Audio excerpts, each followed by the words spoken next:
কলকাতা থেকে মাত্র ৫ রাত ও ৬ দিনে কন্যাকুমারী, রামেশ্বরম, মাদুরাই ও কোডাইকানাল ভ্রমণের প্রথম পর্বের ভিডিওতে আপনাদের জানিয়েছিলাম কিভাবে আমরা কলকাতা থেকে কন্যাকুমারীতে এসে পৌঁছালাম এবং কন্যাকুমারীতে ১ রাত ও ২ দিন ভ্রমণ করে রাতে কন্যাকুমারী থেকে রামেশ্বরমের উদ্দেশ্যে ট্রেন ধরলাম। যদি আপনারা সেই ভিডিও না দেখে থাকেন তাহলে উপরে আই বটমে লিঙ্ক দিয়ে রাখলাম, প্রয়োজনে দেখে নিতে পারেন। তামিলনাড়ু ভ্রমণের দ্বিতীয় পর্বের ভিডিওতে আপনাদেরকে জানাবো কন্যাকুমারী থেকে আমরা রামেশ্বরম পৌঁছিয়ে একদিন কিভাবে রামেশ্বরম ও ধনুষকোটি ভ্রমণ করলাম এবং পরের দিন রামেশ্বরম থেকে কিভাবে মাদুরাই এসে পৌঁছালাম ও একদিন সম্পূর্ণ মাদুরাই ভ্রমণ করলাম। তাই ভিডিওতে সম্পূর্ণ তুলে ধরা হয়েছে। আপনাদের কাছে অনুরোধ রইল ভিডিওটি সম্পূর্ণ দেখার জন্য। যদি ভিডিওটি আপনাদের ভালো লেগে থাকে তাহলে অবশ্যই ভিডিওটিকে লাইক ও চ্যানেলটিকে সাবস্ক্রাইব করে দেবেন। গতকাল রাতে আমরা কন্যাকুমারী থেকে 22622 কন্যাকুমারী রামেশ্বরম সুপারফাস্ট এক্সপ্রেস ধরেছিলাম রাত 10টা 15 মিনিটে এবং পরের দিন ভোর রাতে ঘড়ির অ্যালার্মে তড়িঘড়ি করে উঠে জানলার দিকে তাকিয়ে বসে রইলাম অসাধারণ সুন্দর পম্মন বিচের দৃশ্য উপভোগ করব বলে। আমাদের ডে 3 ভ্রমণ এখান থেকেই শুরু হয়েছিল। একটু নিরাশা হয়েছিলাম, তখন এতটাই ভোর রাত ছিল বলে সেই দৃশ্য খুব ভালোভাবে উপভোগ করতে পারলাম না। তবে পরে সাইট সিনে আসবো সেই আশা নিয়ে আমরা প্রায় 15 মিনিট আগেই পৌঁছে গেলাম রামেশ্বরম স্টেশনে। 5টা 10 আমরা রামেশ্বরম স্টেশনে। এই ট্রেনটা এখানে 5টা 25 পৌঁছানোর কথা। আমরা ট্রেন থেকে নেমে সামনের দিকে এগিয়ে গেলে বাইরে বেরানোর পথ। বাইরে বেরাতে প্রচুর অটো দাঁড়িয়ে থাকবে রামেশ্বরম মন্দির নিয়ে যাওয়ার জন্য। অটো ভাড়া পড়বে জনপ্রতি 20 টাকা করে। বাইরে থেকে আমরা অটো করে নিচ্ছি, অটো মন্দিরের সামনে ছাড়বে। রামেশ্বরম স্টেশন থেকে অটো করে মাত্র মিনিট 15-এর মধ্যে আমরা পৌঁছে গেলাম রামেশ্বরম মন্দিরের ইস্ট গেটের কাছে। পৌঁছানোর পর আমাদের প্রথম কাজ ছিল থাকবার জন্য একটি হোটেল খোঁজার। আপনারা যদি আগে থেকে হোটেল বুক করে আসেন তো ভালো, আর যদি না আসেন তাহলে মন্দির চত্বরের আশেপাশে আপনারা পেয়ে যাবেন থাকবার জন্য প্রচুর হোটেল। মিনিমাম 500 টাকা থেকে শুরু করে 1000-1200 টাকার মধ্যে রুম পেয়ে যাবেন। তবে আমরা যেহেতু পিক সিজনে এসেছিলাম তাই একটু খোঁজাখুঁজির পর রামেশ্বরম মন্দিরে ইস্ট গেটের উল্টো দিকে এবং একদম অগ্নিতীর্থমের খুব কাছাকাছি থাকবার জন্য পেয়ে গেছিলাম খুব সুন্দর একটি আশ্রম। আর এই হচ্ছে আমাদের এই আশ্রম যেখানে আমরা একদিন স্টে করব। এই আশ্রমের নাম আদি চুনচানাগিরি মঠ। আশ্রমের মূল গেট দিয়ে ভেতরের দিকে প্রবেশ করলে ডান হাতের দিকে আপনারা দেখতে পাবেন খুব সুন্দর একটি মন্দির। মন্দির দর্শন করে আশ্রমে আরো ভেতরে প্রবেশ করে বাঁদিকে জুতোর সেলফ থাকবে, জুতো ওখানে রেখে আশ্রমের ভিতরে প্রবেশ করতে হবে। তারপর সামনেই রয়েছে রিসেপশনে সমস্ত কাজকর্ম করে এগিয়ে যেতে আমরা দেখতে পেলাম ওখানকার গুরুদেব আদি চুনচানাগিরি স্ট্যাচু ও গণেশ ঠাকুর। দর্শন করে আমরা সিঁড়ি দিয়ে উঠে এলাম সেকেন্ড ফ্লোর আমাদের রুমের দিকে। এই আশ্রমে এই সেকেন্ড ফ্লোরে এই আমাদের রুম নাম্বার 304। আর ঢুকেই প্রথমে বাঁ হাতে একটা বাথরুম রয়েছে ছোট স্নানের জন্য, শাওয়ার টাওয়ার রয়েছে। আর এখানে এই বড় ঘর, কিন্তু একটা বিছানায় 3 জন শুতে পারবে। আমরা যেহেতু 6 জন আছি আর নিচেই 17 ইঞ্চি দিয়েছে, ওই পেটে শুতে হবে। এখন রামেশ্বরমে প্রচুর ভিড়, রুম পাওয়া যাচ্ছে না, তাই এই আশ্রমে রুম নিয়েছে। 24 ঘন্টা চেক আউট টাইম। এই রুমের ভাড়া পড়েছে 1200 টাকা। আর এখানে আরেকটা বড় বাথরুম রয়েছে যেখানে টয়লেট রয়েছে, ল্যাট্রিন রয়েছে। আর আমাদের এই রুমের আশ্রমে সেকেন্ড ফ্লোর থেকে এখানে অগ্নিতীর্থম দেখা যাচ্ছে, একদম পাশেই হচ্ছে এই অগ্নিতীর্থম। রামেশ্বরমে আপনারা যদি এই আশ্রমে থাকতে চান তাহলে আমি ফোন নাম্বারটা দিয়ে রাখলাম ডেসক্রিপশন বক্সে, আপনারা চাইলে ফোনেও বুক করে চলে আসতে পারেন। আশ্রম থেকে বাইরে আসলেই বাঁদিকেই দেখা যাচ্ছে রামেশ্বরমের রামানাথ স্বামীর মন্দির আর ডান দিকে দেখা যাচ্ছে অগ্নিতীর্থম। খুব সুন্দর জায়গাতে অবস্থিত এই আশ্রম। পৌঁছে গেলাম অগ্নিতীর্থমে। জাস্ট কিছু পা এগিয়ে আমরা চলে এলাম এই অগ্নিতীর্থম। এখন এই পবিত্র অগ্নিতীর্থমে আমরা স্নান করে 22 ঘন্টা স্নান করে আবার হোটেলে ফিরে আসবো এবং সেখান থেকে ড্রেস চেঞ্জ করে তারপর আমরা রামেশ্বরম মন্দিরে পুজো দিতে যাবো। রামেশ্বরমে অন্যতম গুরুত্বপূর্ণ এবং পবিত্র এই স্থান এই অগ্নিতীর্থম। অগ্নিতীর্থম কথার অর্থ হলো অগ্নি ও পবিত্র জল। ভগবান অগ্নির নামে নামকরণ করা হয় এই অগ্নিতীর্থম। একটি কিংবদন্তি অনুসারে মনে করা হয় যে দেবী সীতার অগ্নি পরীক্ষায় প্রত্যক্ষ হওয়ার পর নিজেকে শুদ্ধ করার জন্য দেবী অগ্নি এই জলে স্নান করেছিলেন বলে জানা যায়, যার ফলে সমুদ্র সৈকতটি পবিত্র হয়ে ওঠে। তাই এই জায়গাটি হিন্দুদের জন্য খুবই গুরুত্বপূর্ণ পবিত্র স্থান বলে তীর্থযাত্রীরা এই জলে স্নান করে তাদের পাপ ধুয়ে পবিত্র হন। এখান থেকে স্নান করে এখন আমরা যাচ্ছি নর্থ গেটের দিকে। ওখানে 22 কুণ্ডে স্নান করে আবার আমরা আমাদের হোটেলে ফিরে আসবো। এখানে আপনাদের বলে রাখি, রামেশ্বরমে রামানাথন স্বামীর মন্দিরে মোট 4টি গেট রয়েছে চারদিকে। আপনারা যে কোনো গেটের কাছেই হোটেল নিয়ে থাকতে পারেন। আমরা যেমন ইস্ট গেটের দিকে হোটেল নিয়েছিলাম, আর এই ইস্ট গেটের কাছেই রয়েছে অগ্নিতীর্থম। অগ্নিতীর্থমে স্নান করার পর আমরা সেখান থেকে সোজা চলে যাচ্ছি নর্থ গেটের দিকে। সেখানে গিয়ে আমরা লাইনে দাঁড়াবো 22 কুণ্ডে স্নান করার জন্য। বেশ কিছুটা দূর হাঁটার পর আমরা নর্থ গেটের দিকে 22 কুণ্ডে স্নানের জন্য লাইনে দাঁড়িয়ে পড়লাম। তবে যেহেতু পুজোর সময় পিক সিজন, এখানে হাজারে হাজারে তীর্থযাত্রী ভিড় করেছে এই পবিত্র স্নানের জন্য। রামেশ্বরমে নর্থ গেটে আমরা প্রবেশ করবো। এখন গেটের মুখে চলে এসেছি, লাইন দিতে দিতে ঢুকে গেছি, মন্দিরের ভিতরে প্রবেশ করে গেলাম। এখন আস্তে আস্তে যাচ্ছি 22 কুণ্ডের দিকে। জনপ্রতি 25 টাকা করে লাগলো, আমরা 5 জন 125 টাকা, কিন্তু আমি ক্যাশ নিয়ে আসিনি। আর এখানে অনলাইন পেমেন্ট হয় না। তারপরে একজন হেল্প করলো, তার থেকে ক্যাশ নিলাম এবং তাকে আমি অনলাইনে ট্রান্সফার করে দিলাম। মন্দিরে গেট দিয়ে প্রবেশ করার পর ভেতরে রয়েছে প্রচুর ভিড়। প্রায় ঘন্টাখানিক হয়ে গেল আমরা এখনও লাইনে দাঁড়িয়ে রয়েছি। তবে আমার মনে হয় অন্য সময় আসলে এতটাও হয়তো ভিড় হবে না। 22 কুণ্ডে স্নান করছি, প্রচুর ভিড় আজকে, তার জন্য কাক ছেটানোর মতন আমরা স্নান করছি। তো কাক ছেটানোর মতন সবাইকে ছেটাচ্ছে, আমরা যাচ্ছি আর জল ছেটাচ্ছে সবাই। আবার যারা বেশি টাকা দিচ্ছে তাদেরকে পার্সোনাল স্নান করিয়ে দিচ্ছে। 22 কুণ্ড বলতে রামানাথন স্বামীর মন্দিরের ভিতরে থাকা 22টি পবিত্র কূপকে মানে কুয়োকে বলা হয়। কথিত আছে ভগবান রাম তার ধনুক নিমজ্জিত করে এই 22টি কুণ্ড সৃষ্টি করেছিলেন তার সেনাবাহিনীতে তৃষ্ণা নিবারণের জন্য, এবং পরে রাবণ বধের পাপ থেকে নিজেকে শুদ্ধ করার জন্য সেগুলিতে স্নান করেছিলেন। তাই হিন্দুদের কাছে এটি খুবই পবিত্র স্নান বলে মনে করা হয়। 22 কুণ্ডে স্নান করে আমরা আমাদের হোটেলে ফিরে আসি এবং তাড়াতাড়ি ড্রেস চেঞ্জ করে রেডি হয়ে রামানাথন স্বামীর মন্দিরে প্রবেশ করবার জন্য লাইনে দাঁড়িয়ে যাই। মন্দির প্রবেশে 3টি লাইন ছিল, 100 টাকা, 50 টাকা ও ফ্রি দর্শন। আমরা ফ্রি দর্শনের লাইনে দাঁড়িয়েছিলাম। এই মন্দির খোলা থাকে ভোর 5টা থেকে বেলা 12:30 পর্যন্ত এবং বিকেল 3টে থেকে রাত 8:30 পর্যন্ত। আদি শঙ্করাচার্য দ্বারা প্রতিষ্ঠিত পবিত্র ফটিক লিঙ্গ দর্শন যদি আপনারা করতে চান, তাহলে এই লিঙ্গ দর্শন হয় ভোর 4টে থেকে ভোর 5:30 পর্যন্ত। তবে আমরা এই দর্শন করিনি, আপনারা চাইলে করতে পারেন। রামানাথন স্বামীর মন্দিরে 2টি শিবলিঙ্গ রয়েছে, একটি বিশ্বলিঙ্গম, অপরটি রামালিঙ্গম। কথিত আছে ভগবান রামচন্দ্র যখন মাতা সীতাকে উদ্ধার করবার জন্য লঙ্কায় গিয়ে রাবণকে বধ করে লঙ্কা বিজয়ী হন। রাবণকে বধ করবার জন্য ভগবান রামচন্দ্রের ব্রাহ্মণ হত্যার পাপ থেকে মুক্তি পেতে শিবের পুজো করার সিদ্ধান্ত নেন। ভগবান রামচন্দ্রের নির্দেশে হনুমান কৈলাস পর্বত থেকে একটি শিবলিঙ্গ নিয়ে আসতে যান, কিন্তু মাতা সীতা জানেন হনুমান সঠিক সময় ফিরে আসতে পারবেন না। তাই তিনি বালু দিয়ে একটি শিবলিঙ্গ তৈরি করে পুজো শুরু করে দেয়।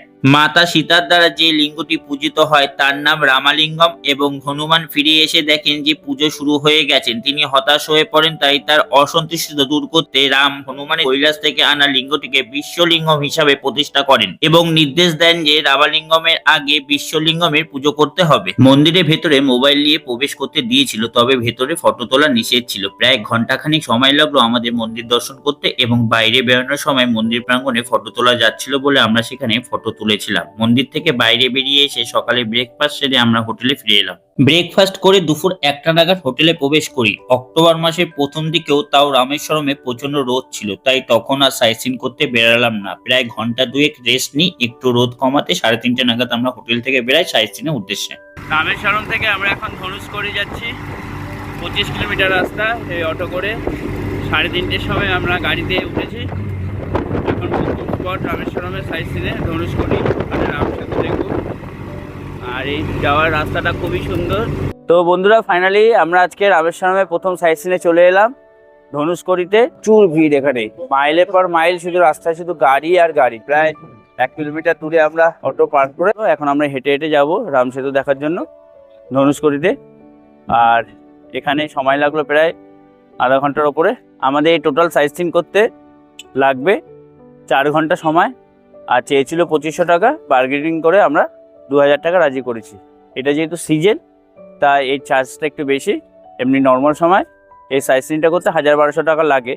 আর আমরা পম্বন বিচ যাব, যেহেতু ধনুষকড়ি একদিকে আর পম্বনটা আরেক দিকে, তা ওই দিকে গেলে ভাড়া আরও বেশি পড়ে। 1000 টাকা চাইছিল পম্বন ব্রিজ করার জন্য, তা আমরা 500 টাকা রাজি করেছি। টোটাল আমাদের 2000 টাকায় ধনুষকড়ি। আর এখানে বেশ কয়েকটা মন্দির দেখাবে, যেমন রামাপাদাম, সীতাকুণ্ড, লক্ষ্মণ মন্দির, বিভীষণ মন্দির, এইসব মন্দিরগুলো দেখাবে ধনুষকড়ি। আর ধনুষকড়ি যে হারিয়ে যাওয়া ধ্বংসস্ত যেই শহর সেটা দেখাবে। এগুলি দেখে আমাদের পম্বন নিয়ে যাবে। টোটাল 2000 টাকা, 4 ঘন্টা সময়। আমরা দাঁড়িয়ে আছি ইন্ডিয়ার একদম শেষ প্রান্তে। এটাই হচ্ছে ইন্ডিয়ার শেষ ভূমি, শেষ রাস্তা বা শেষ প্রান্ত।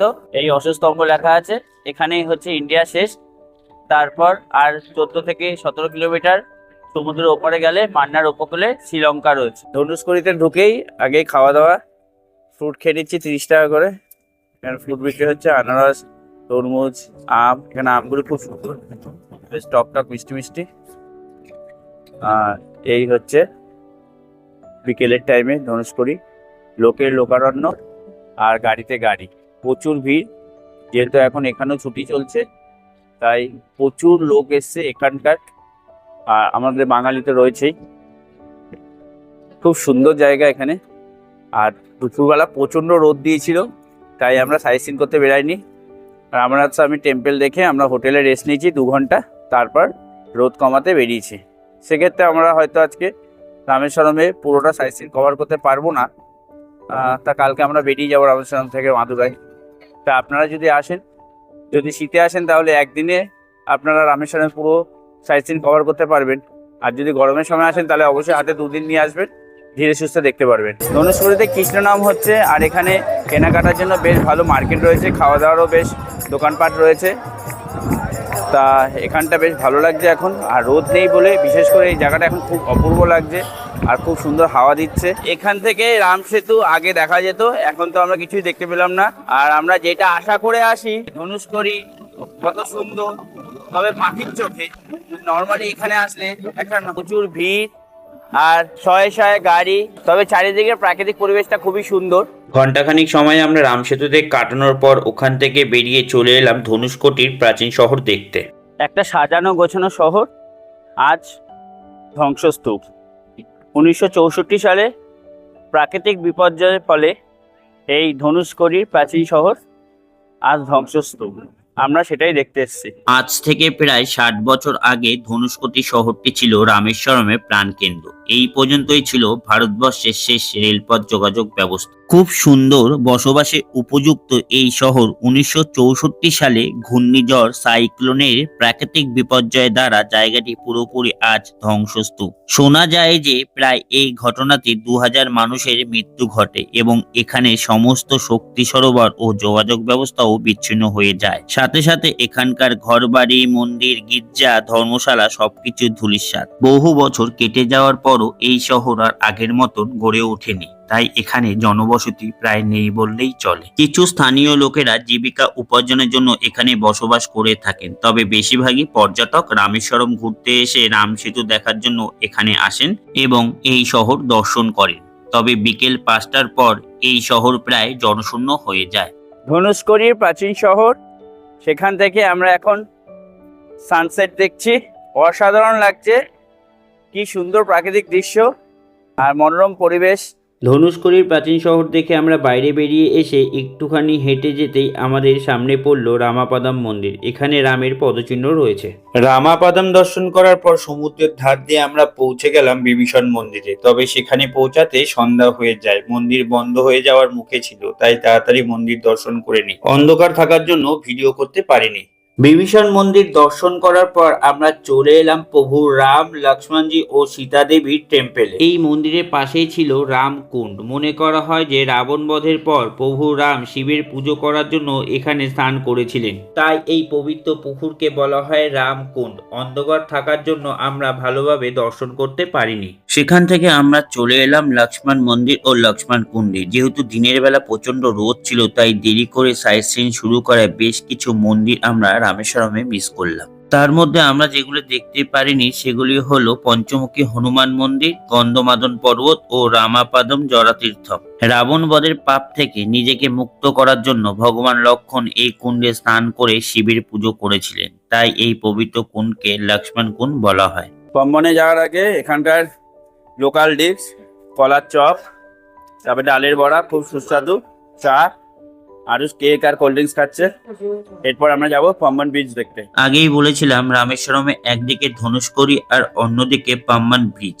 এর আগে যে সাইট সিনগুলি করেছিলাম সেগুলি ধনুষকোটির কাছাকাছি ছিল। আর পাম্বান বিচের দিকে রয়েছে এপিজে আব্দুল কালাম মেমোরিয়াল ও ভিলন্ডি তীর্থম। ভিলন্ডি তীর্থম হলো প্রভু রামের দ্বারা সৃষ্টি সমুদ্রের মধ্যে ধনুক নিমজ্জিত মিষ্টি জলের কুয়ো, যেই কুয়োর জল পান করে মাতা সীতা তার তৃষ্ণা মিটিয়েছিলেন। তবে সময়ের অভাবে আমরা সেগুলিতে যেতে পারিনি, তাই সোজা চলে এলাম পাম্বান ব্রিজ। চলে এসেছি আমরা পাম্বন বিচে। এখনো এখানে অন্ধকার, তাই ঠিক মতন এই রেল ব্রিজটা দেখা গেল না। কালকে সকালবেলা আমরা মাত্রায় বেরিয়ে যাবো সকাল সকাল, তাই সকালে আসতে পারবো না বলে আজকে রাতেই চলে এলাম। আর আজকে সকালবেলা যখন কন্যাকুমারী থেকে রামেশ্বরম আসছিলাম তখনও অন্ধকার ছিল, আর এখন সাইট সিন করতে এসেছি। দিনের বেলা রোদ ছিল বলে একটু দেরি হয়ে গেছে সাইট সিন করতে, তাই এখন এসছি। এখন তো অন্ধকার হয়ে গেছে, জানতাম, তাও এলাম। হাওয়া ভালোই দিচ্ছে, কিন্তু এখন রেল ব্রিজটা সেরকম ভাবে দেখা যাচ্ছে না। ভারতের মূল ভূখণ্ড মন্ডপম শহরকে পাম্বান দ্বীপ ও রামেশ্বরমের সাথে সংযুক্ত করেছিল। ভারতবর্ষে এটি হলো প্রথম সমুদ্র সেতু, যা 1914 সালে 28শে ফেব্রুয়ারি খোলা হয়েছিল। সমস্ত সাইট সিন করে আমরা চলে এলাম অগ্নিতীর্থমের কাছে। ঘড়িতে তখন রাত 8:30। বেশ কিছুক্ষণ নিরিবিলিতে সমুদ্রের ধারে বসে সময় কাটালাম এবং ওখানকার লোকাল স্ট্রিট ফুড খেলাম। ঘন্টাখানেক সমুদ্রের ধারে কাটানোর পর আমরা হেঁটে হেঁটে চলে এলাম আমাদের আশ্রমের হোটেলের কাছে। সেখান থেকে রাতে ডিনারে রুটি তরকারি নিয়ে হোটেলে প্রবেশ করলাম। 5টার সময় হোটেল চেক আউট করে রামেশ্বরম থেকে অটো নিয়ে আমরা চলে এলাম রামেশ্বরম স্টেশনে। আর এখান থেকে আমরা একটা লোকাল ট্রেন করে চলে যাব মাদুরাই। এই লোকাল ট্রেনের টাইম এখানে 5:45-এ, আর মাদুরাইতে পৌঁছাবে 9:15-তে। এই ট্রেনে কোনো রিজার্ভেশন হয় না, এটা লোকাল ট্রেন।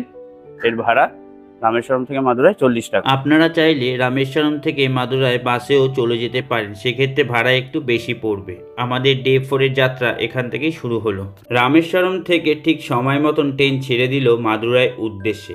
আমরা ও ট্রেনে না ঘুমিয়ে ট্রেনের গেটের সামনে জায়গা করে নিয়েছিলাম দিনের আলোতে পাম্বান ব্রিজ দেখব বলে। অবশেষে অপেক্ষায় অবসান ঘটে এবং দেখতে দেখতে পৌঁছে গেলাম পাম্বান স্টেশন। এই হচ্ছে পাম্বান ব্রিজ, খুব আস্তে করে যাচ্ছে। কালকে যখন এসেছিলাম তখন একদম ভোর রাত, তাই ঠিক মতন বুঝতে পারিনি। কালকে রাত্রিবেলা আমরা এখানে এসেছিলাম এই বিচের ওপরে, তখনও অন্ধকার ছিল, দিনের আলো কোথাও পাইনি যখন এসেছিলাম আমরা। দেরি হয়ে গেছে আমাদের। অনেকে এসছে দিনের বেলায় ট্রেন যাবে ট্রেনে তুলতে। আর এটা পুরনো ব্রিজ, আগে ওইটার উপর দিয়ে ট্রেন চলাচল করতো, কিন্তু এখন এটা রিপ্লেস করে নতুন ব্রিজ হয়েছে, যেটাতে আমরা এখন যাচ্ছি। আমরা সকাল সকাল পৌঁছে গেলাম মাদুরাই জংশনে। এখানে টাইম ছিল সকাল 9:15। এখন ঘড়িতে বাজে 9:05। প্রায় 10 মিনিট আগে আমরা পৌঁছে গেলাম। ট্রেন 3 নম্বর প্ল্যাটফর্মে দিয়েছিল। আমরা ওভার ব্রিজ দিয়ে চলে এলাম 1 নম্বরে এক্সিট পয়েন্ট। এখান থেকে বেরিয়ে আমরা অটো ধরে চলে যাব মীনাক্ষী দেবী টেম্পলের সামনে। কন্যাকুমারী, মাদুরাই বা রামেশ্বরম আপনারা যেখানে যান না কেন, ট্রেনে নামলে ট্রেন যেদিকে এলো সেই দিকে সামনের দিকে এগালেই তার এক্সিট পয়েন্ট থাকছে। এই 3টে স্টেশনে দেখলাম ট্রেনের সামনের দিকে এগিয়ে গেলে এক্সিট পয়েন্ট। মাদুরাই স্টেশন থেকে বেরিয়ে সামনেই হচ্ছে অটো স্ট্যান্ড। এখান থেকে আমরা অটো করে নিলাম 120 টাকায় 5 জনের। চলে যাব মীনাক্ষী মন্দিরে ওয়েস্ট গেটে। মাদুরাই স্টেশন থেকে মাত্র 1.5 কিলোমিটার দূরে অবস্থিত মীনাক্ষী মন্দিরের ওয়েস্ট গেট। অটোতে সময় লাগলো 10 মিনিটের মতো। আপনারা চাইলে আরো যে বাকি 3টে গেট রয়েছে, অর্থাৎ ইস্ট টাওয়ার, সাউথ টাওয়ার ও নর্থ টাওয়ার, সেই গেটগুলির কাছে ও অটো করে চলে যেতে পারেন। মাদুরাইতে কিন্তু আমাদের হোটেল বুক করা ছিল না। আমরা এখানে এসে বেশ কিছুক্ষণ খোঁজাখুঁজি করার পর রুম নিয়েছিলাম। আপনারা চাইলে আগে থেকে অনলাইনে বুক করেও আসতে পারেন। মীনাক্ষী মন্দিরের ওয়েস্ট গেটে সোজাসুজি হোটেল ওয়েস্ট টাওয়ার। মন্দির থেকে মাত্র 200 মিটার দূরে অবস্থিত। এই হোটেলের ফার্স্ট ফ্লোরে আমরা রুম নিলাম। হোটেলে ঢুকতে সামনেই রিসেপশন রয়েছে, আর উপরে রুমে যাওয়ার জন্য রয়েছে লিফটের ব্যবস্থা। ফার্স্ট ফ্লোরে আমরা এই রুমটা নিয়েছি, আর এই হচ্ছে রুম। এখানে ট্রিপল বেড আর সিঙ্গেল বেড, 4 বেড। আর এই রুম এসি রুম। এর একদিনের কস্ট পড়েছে 2500 টাকা। 24 ঘন্টা চেক আউট টাইম রয়েছে। একটা সেন্টার টেবিল রয়েছে, 2টো বেড রয়েছে, একটা ছোট একটা বড়, মিরর, টিভি। আর বাথরুমটা একটা দেখি, ডিজে বাথরুম। অতটা ঝাঁচকচকে না হলেও ঠিক আছে, তবে রুম পাওয়াই যাচ্ছিল না। এখন মাদুরাইতে সিজন চলছে, কন্যাকুমারী, রামেশ্বরম আর মাদুরাইতে সব জায়গায় প্রচুর ভিড়, তো হোটেল প্রায় নেই, সব হোটেলে বুকিং। আর 2-1টা যাও হোটেল আছে, সেগুলো রুম অত ভালো না, কিন্তু সস্তায় ছিল, 700-800 টাকা করে আপনারা পেয়ে যাবেন যদি ওই রুমে থাকতে চান। ওগুলো একটি লজ, কিন্তু আমাদের পছন্দ হয়নি বলে আমরা এই রুমটা নিলাম। রুমে প্রবেশ করতে করতে আমাদের সকাল 10টার মতন বেজে যায়। তাড়াতাড়ি ফ্রেশ ও রেডি হয়ে বেরিয়ে পড়লাম মীনাক্ষী আম্মার দর্শন করবার জন্য। ঘড়িতে তখন 12:15। মীনাক্ষী টেম্পলের সামনে জুঁই ফুলের মালা পাওয়া যাচ্ছে। এরা বাজছে 3 পিস মালা 100 টাকা। মীনাক্ষী টেম্পলে এখন কাজ চলছে, তাই পুরোপুরি ভালোভাবে মন্দিরের ছবিটা নেওয়া যাচ্ছে না। মীনাক্ষী দেবী দর্শনে আমরা যাচ্ছি। এখানে ফ্রি চপ্পল রাখা হয়, এছাড়া ব্যাগ মোবাইল কিছু যাবে না ভেতরে, সব এখানে জমা করে তারপর মন্দির দর্শন করতে হবে। আমাদের হোটেল কাছে আছে, আমরা সব হোটেলে গিয়ে রেখে আসছি। আর এখান থেকে এখন যাচ্ছে আমরা ওয়েস্ট গেট থেকে ঢুকবো, আর প্রচুর ভিড়, লাইনে দাঁড়িয়ে এখন আমরা মীনাক্ষী দেবী দর্শন করবো। মীনাক্ষী মন্দির হলো দেবী মীনাক্ষী অর্থাৎ পার্বতী ও সুন্দরেশ্বর অর্থাৎ শিবকে উৎসর্গকৃত একটি বিশাল ও প্রায় 2000 বছর প্রাচীন হিন্দু মন্দির, যা দাবির স্থাপত্য শিল্পকলা এক অসাধারণ উদাহরণ। এই মন্দির খোলা থাকে ভোর 5টা থেকে বেলা 12:30 পর্যন্ত এবং বিকেল 4টে থেকে রাত 10টা পর্যন্ত। মন্দিরে প্রবেশের জন্য রয়েছে স্পেশাল দর্শন 50 টাকা ও 100 টাকার মূল্যে, এছাড়া রয়েছে ফ্রি দর্শন। আমরা ফ্রি দর্শন লাইনে দাঁড়িয়েছিলাম প্রায় ঘন্টাখানেকের মধ্যে মীনাক্ষী দেবী দর্শন করে আবার ওয়েস্ট গেটের দিকে ফিরে আসি। যেহেতু বেলা হয়ে গেছিল তাই ওয়েস্ট গেটের সামনে একটি হোটেল থেকে দুপুরের লাঞ্চটা সেরে নিলাম। মীনাক্ষী আম্মার মন্দিরে ওয়েস্ট গেটের বাইরেই রয়েছে একটা রেস্টুরেন্ট। এই রেস্টুরেন্ট থেকে আমরা দুপুরে খাওয়া দাওয়া করেছি। 100 টাকা ভেজ থালি, পাঁপড়, পায়েস, ডাল, সবজি আর ভাত, সাম্বার, অনেক কিছু ছিল। খাওয়া দাওয়া বেশ ভালো। আজকে দুপুরবেলা আমরা করেছি এই হোটেলে। 100 টাকা করে ভেজ থালি। আশেপাশে সব ভেজই পাওয়া যায়, নন ভেজ কিছু পাওয়া যায় না। দুপুরে লাঞ্চ করার পর আমরা আমাদের হোটেল রুমে ফিরে আসি। ঘড়িতে তখন 1:30। প্রায় 2 ঘন্টা রেস্ট নিয়ে একটু রোদ কমার পর 3:30 নাগাদ আমরা আবার সাইট সিনের উদ্দেশ্যে বেরোলাম। নাকি আমার মন্দিরে ওয়েস্ট গেটের সামনে দিয়ে আমরা অটো করে নিলাম সাইট সিন করার জন্য। 1200 টাকায় আমাদের 5 থেকে 6খানা পয়েন্ট ঘোরাবে। অটো করে আমরা মাদুরাই প্রথম সাইট সিন চলে এলাম, তিরুমালার নায়কার প্যালেস। সামনেই রয়েছে প্রবেশ গেট। প্রবেশ গেট দিয়ে ঢুকে বাঁদিকে রয়েছে হর্স রাইড করার সুবিধা, তার চার্জ 200 টাকা। তারপর একটু সামনের দিকে এগিয়ে গেলে বাঁদিকে রয়েছে টিকিট কাউন্টার। টিকিট মূল্য জনপ্রতি 10 টাকা এবং বাচ্চাদের 5 থেকে 12 বছর পর্যন্ত টিকিট মূল্য 5 টাকা। টিকিট কেটে আমরা তিরুমালায় নায়কার প্রাসাদে প্রবেশ করলাম। মাদুরাই একটি গুরুত্বপূর্ণ দর্শনীয় স্থান এই তিরুমালায় নায়কার প্রাসাদ। 17 দশকের রাজা তিরুমালায় নায়ক দাবির শিল্প ও স্থাপত্যের একজন মহান পৃষ্ঠপোষক ছিলেন। তার দ্বারাই নির্মিত এই প্রাসাদ। এই বিশাল প্রাসাদে মোট 248টি স্তম্ভ রয়েছে এবং মূল প্রাসাদটি 2টি ভাগে বিভক্ত, যথা স্বর্গবিলাস ও রঙ্গবিলাস। এই প্রাসাদে বহু মুভি শুটিং হয়েছিল, যার মধ্যে উল্লেখযোগ্য রয়েছে বোম্বে, গুরু ও ভীম। এই হচ্ছে রাজার রাজপ্রাসাদ আর তার এই সিংহাসন। এছাড়া প্রতিদিন সন্ধ্যাবেলায় এই প্রাসাদে লাইট অ্যান্ড সাউন্ড শো হয়ে থাকে, তবে আমাদের কাছে টাইম ছিল না বলে আমরা সেখান থেকে সেটা না দেখেই বেরিয়ে আসি। তিরুমালার নায়কার প্রাসাদ খোলা থাকে প্রতিদিন সকাল 9টা থেকে বিকেল 5টা পর্যন্ত। Sightseeing Mariamma temple. আমরা প্রথমে টেম্পল দর্শন করে আসলাম। মীনাক্ষী আম্মার মন্দির থেকে 5 কিলোমিটার দূরে অবস্থিত এই মারিয়াম্মার টেম্পল। এই মন্দির হলো একটি হিন্দু মন্দির, যা দক্ষিণ ভারতের মানুষের কাছে বৃষ্টি, উর্বরতা এবং রোগ প্রতিরোধের দেবী হিসাবে পূজিত হয়। এছাড়া তামিল সম্প্রদায় বিভিন্ন শুভ অনুষ্ঠান, বিবাহ অনুষ্ঠান এই মারিয়াম্মা টেম্পল একটি কেন্দ্রবিন্দু। এই পুকুরের চারপাশে গ্রানাইট দিয়ে তৈরি মোট 12টি সিঁড়ি রয়েছে।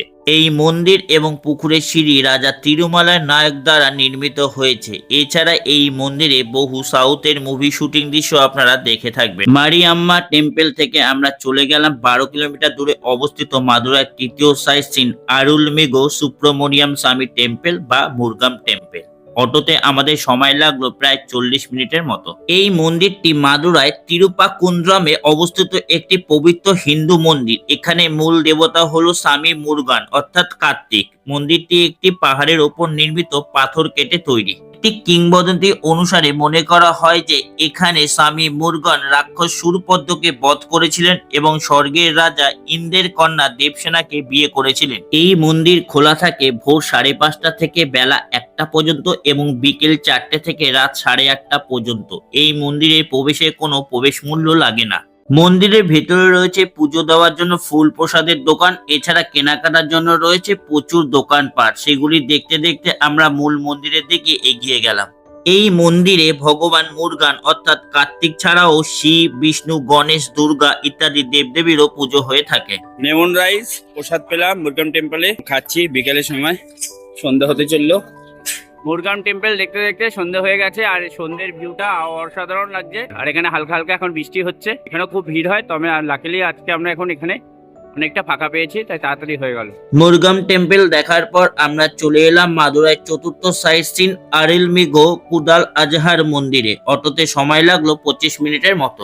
মন্দিরটি হলো দেবতা বিষ্ণুর উদ্দেশ্যে নিবেদিত একটি মন্দির। ভগবান বিষ্ণু কুদাল আজগার রূপে সম্মুখা নামক এক দানবকে বধ করে এসেছিলেন, যে 4 বেদকে অপহরণ করেছিলেন। তাই এই মন্দিরটিকে শ্রী বিষ্ণুর উৎসর্গিত করা 108টি দিব্য দেশের মধ্যে একটি বলে মনে করা হয়। এখানে ভগবান বিষ্ণুকে ত্রিযুগ সুন্দরাজন এবং তার স্ত্রীকে মথুরাভল্লী হিসাবে পুজো করা হয়। বিষ্ণু টেম্পল দর্শন করার পর সেখান থেকে মাত্র 200 মিটার দূরেই অবস্থিত একটি পুরনো শিব টেম্পল দর্শন করতে এলাম। এটি আমাদের মাদুরাই শেষ সাইট সিন। তবে এই মন্দিরে এখন প্রচন্ড ভিড় ছিল বলে লাইন দিয়ে আর মন্দিরের ভিতরে প্রবেশ করিনি। বাইরেটা দর্শন করে আমরা আমাদের হোটেলের সামনে চলে এলাম। হোটেলের সামনের একটি দোকান থেকে মাদুরাইয়ের স্পেশাল ফালুদা বা আইসক্রিমের মতন জিগার ঠান্ডা নিলাম। প্রতি গ্লাস 40 টাকা, খেতেও খুব সুন্দর ছিল। মাদুরাইতে রাতে ডিনারের জন্য ভেবেছিলাম ননভেজ খাবো, আর তার জন্য প্রায় 1 কিলোমিটার হেঁটে গেলাম, মন্দির থেকে অনেক দূর। তারপর গিয়ে পেলাম chicken fried rice, chicken chow mein এইসব পেলাম। এখন আবার 1 কিলোমিটার হেঁটে এখন আমাদের হোটেলে যেতে হচ্ছে। এটা হচ্ছে চিকেন চাউমিন, এর প্রাইস হচ্ছে 100 টাকা, এগ চাউমিন 90 টাকা, আর হচ্ছে চিকেন এগ ফ্রাইড রাইস এর দাম 100 টাকা। এই দিয়ে রাতে ডিনার করে তাড়াতাড়ি ঘুমিয়ে পড়লাম। তামিলনাড়ু ভ্রমণের 3য় পর্বে ভিডিওতে থাকবে মাদুরাই থেকে আমরা 1 রাত ও 2 দিনে অর্থাৎ 5 নম্বর ও 6 নম্বর দিন কিভাবে আমরা কোদাইকানাল ভ্রমণ করলাম এবং সেখান থেকে কিভাবে কলকাতায় ফিরলাম।